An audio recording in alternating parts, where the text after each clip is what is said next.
Ассалаумағалейкум, қайырлы күн, құрметті көрермендер. Көшет отырғыздағы маңызды 5 ереже жайында сөз қозғаймыз. Ал кеттік.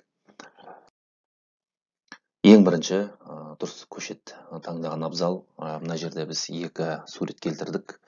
Оның сол жағындағына қарайтын болсаңыздар, орталық көшбасшысы бар, жанама бұтақтар алма кезек орналасқан жақсы көшет, яғни әдемі дұрыс көшет. Ал оң жағына келетін болсақ, бір сабақтан кеп, үш бұтақ бір жерден шығып кеткен, орталық көшбасшы жоқ. Яғни бұл жеміс ағаштарында дұрыс емес көшет болып саналады. Сіздердің таңдауларыңыз сол жақтағындай болса өте жақсы болады. Одан кейінгі орталық көшбасшысы біреу емес екеу болып кеткенде қандай жағдайлар алып келеді? Сол туралы сөз қозғаймыз. Мынау сол жақтағы болсын, оң жақтағы болсын, екі көшбасшысы бар. Яғни үлкейген кезде бұлар бір-біріне кедергі жасап, екіге айырылып түсіп жатады. Яғни бұл дұрыс емес болып саналады. Яғни кішкентай кезден дұрысталмаған, үлкейген кезде үлкен қиын жағдайларға алып келіп соғады ағаштың жағдайында. Одан кейін тағы бір мәселе, көшеттің бойы қаншалықты ұзын болса, биік болса, оның тамыры соншалықты кеңге жайылған болу керек. Міне кейде көріп жатасыздар, осындай көшеттер сатылып жатады, қапшықтағы тамыр қапшықта орналасқан. Яғни қарасаңыздар, мынау бойы биік екені көрініп тұр көшеттің, бірақ тамыр жүйесі өте кішкене көлемді алып тұр.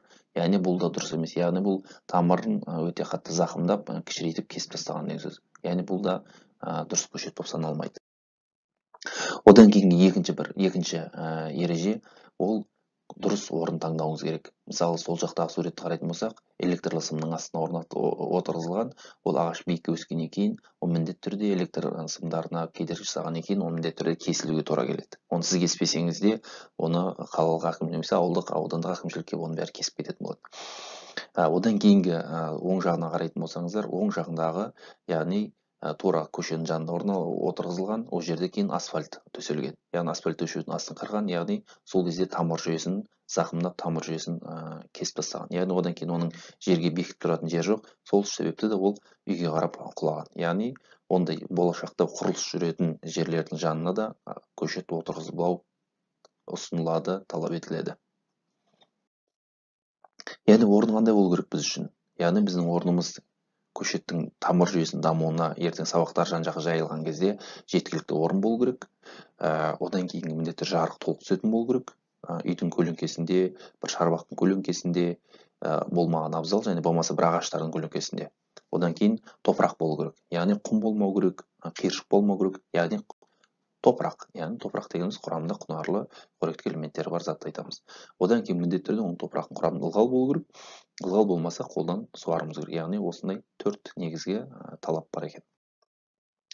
Одан кейінгі өте маңызды мәселе, көшеттің тамырын, мойнын анықтау және оны жердің астына көміп тастамау отырғызғанда.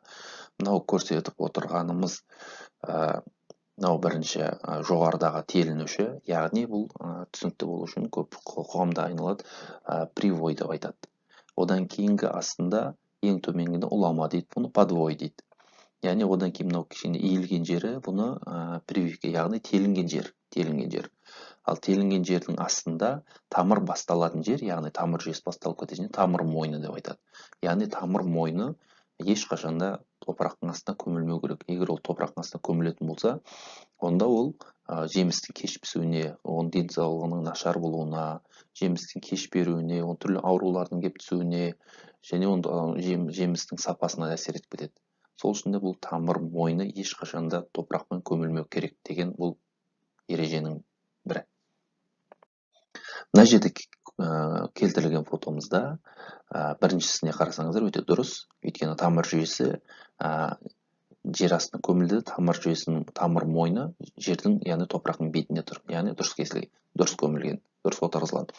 Ал одан кейінгі астындағы дұрыс емесін қарасаңыздар, ол тамыр мойны былай тұрсын, сабағымен бірге топырақтың астына көміп жүрген. Яғни бұл дұрыс болып саналмайды. Ол түрлі мәселелерге алып келіп соғады соңында. Одан кейінгі төртінші мәселе, шұқырдың тереңдігі қандай болу керек? Яғни ені қалай болу керек? Шұқырдың тереңдігі қалай болу керек? Яғни тереңдігін білдік, яғни біз тамыр мойны жер астына топыраққа көмілмеу керек. Ені қалай болу керек?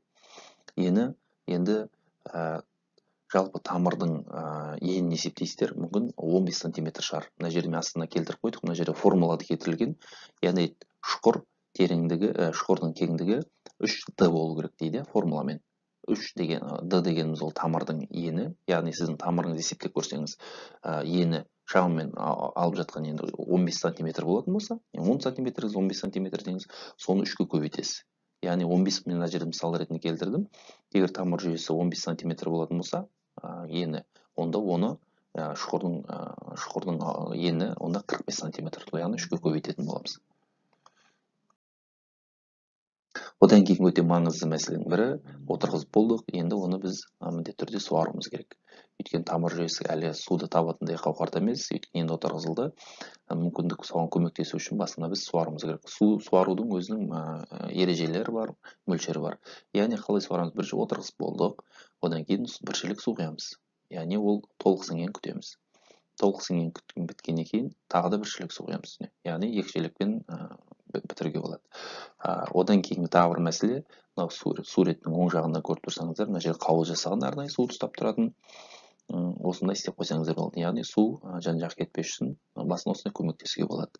Одан кейінгі суару жүйесі ары қарап күннің ыстығына байланысты, жыл мезгіліне байланысты ол өзгеріп отырады.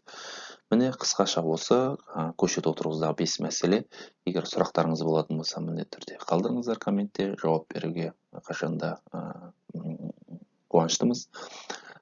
Және де егер сіз қызық болып жатса, осы біздің видеомыздың астымызға ұнайды белгісін басып қойыңыздар. Ол бізге де өте көп көмегін тигізеді. Рахмет сіздерге.